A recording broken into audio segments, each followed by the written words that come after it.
નમસ્કાર, હું રાહુલ વેગડા એશિયાના સૌથી જૂના અખબાર મુંબઈ સમાચારના ડિજિટલ પ્લેટફોર્મ પર આપનું સ્વાગત કરું છું. ચાલો જોઈએ આજની મુખ્ય હેડલાઇન્સ. વિયેતનામમાં આવેલા યાગી ટાઇકૂનને કારણે ઓછામાં ઓછા 82 લોકોના મૃત્યુ અને ભારે વરસાદ, ભૂસ્ખલન અને પૂરની સ્થિતિ જોવા મળી હતી. હજારો લોકો છત પર ફસાયેલા જોવા મળ્યા.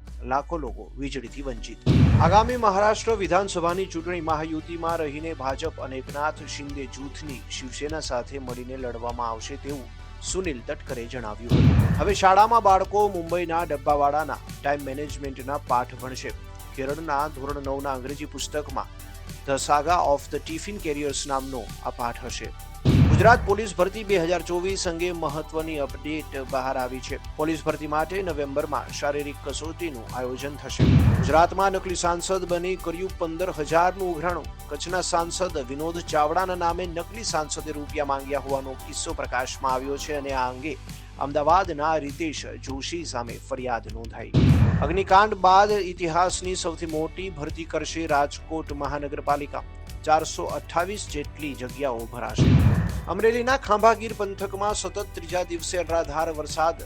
ભાણિયા ગામે ધોધમાર વરસાદથી સ્થાનિક નદીમાં આવ્યું પૂર. સૌથી વધારે વરસાદ નવસારીના ગણદેવીમાં 3.25 ઇંચ વરસાદ નોંધાયો. ત્યારબાદ નર્મદાના સાગરબાગમાં પણ 3.25 ઇંચ વરસાદ નોંધાયો. પેરાઓલિમ્પિક્સ મેડલ વિજેતા ખેલાડીઓ પર ઇનામનો વરસાદ. ગોલ્ડ જીતનાર ખેલાડીઓને મળશે 75 લાખ રૂપિયા. તો આ હતા આજના મુખ્ય સમાચાર. વધુ અપડેટ્સ અને માહિતીસભર વિડીયોઝ માટે જોતા રહો મુંબઈ સમાચારનું ડિજિટલ પ્લેટફોર્મ.